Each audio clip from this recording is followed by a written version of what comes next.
What up, guys? It's Mike. It's Jasmina. It's Jen. Let's talk about this story, which is just kind of driving me crazy at this point. I read this, and I get this is happening in Russia, but still, it's crazy. What it's talking about is that a recent law just passed in Russia by Putin that decriminalizes domestic abuse. Apparently, women who suffer domestic violence are more likely to give birth to boys. Okay, look, everything in Russia, although it's not technically communist, it's pretty much a dictatorship, it seems like, with Putin calling the shots.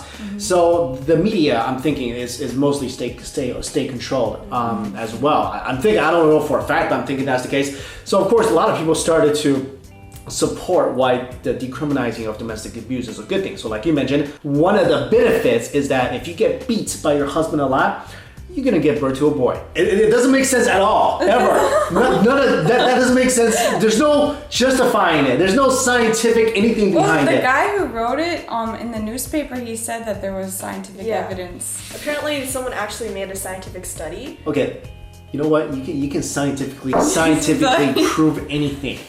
Like, if you wanted to, like, it's all about perception, right? You can literally skew whatever data to make it sound like you have a point.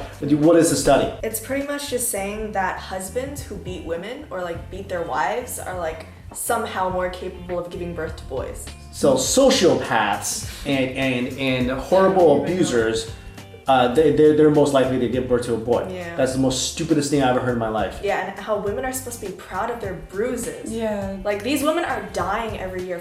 Around 14,000 women in Russia are dying every year because they're beaten. Right, so they're supposed to be proud of their bruises. That's the selling point to the women. Hey, be proud of your bruises. Be proud of all this stuff, and this is okay. And the reason they're kind of like sticking behind this law is that they're saying they don't want they want the parents to be able to punish their kids without getting into trouble, and that's why they're saying this is like so beating your wife, and we just want to make it okay to beat your kids as well, really bad. But they're also saying, well, if you beat your wife too bad, then it's still criminal charges, right? Also, a big part of this is that the state doesn't want to have to control all these domestic violences. Right, because that's not a big issue, because that's not important at all, you know. And what is considered beating your wife too horribly? Like, what is that line?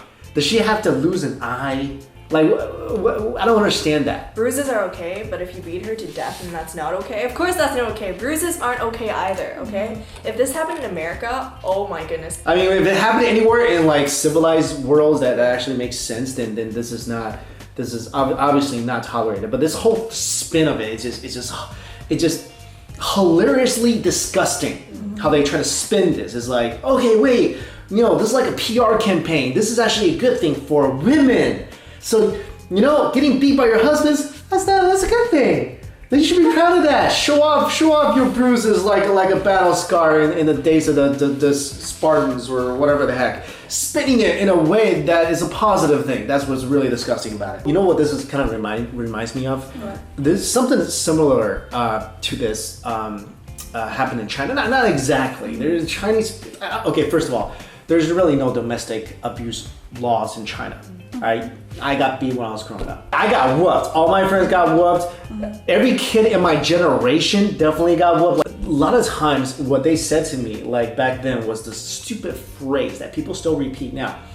打是爱，骂是亲. So it basically means if I beat you, it means I love you. Now look, I know domestic abuse is there's no shortage of that in China. I'm sure husbands beat their wives all the time with no repercussion, which is really disgusting. But I never heard it spin like this before, where you're supposed to be proud of getting beat because you may have some. Well, also, why is it better to have a son? Well, I guess it's anywhere now, but I thought it was just China that they had this thing where you should have sons. Well, that was because of the one-child policy. Yeah. If you only have one kid, you want to pass down the family name, then you need the son. There's no one-child policy in Russia. Right? That was why the male was also in rural areas in China. The male was preferred because they were able to work hard labor better.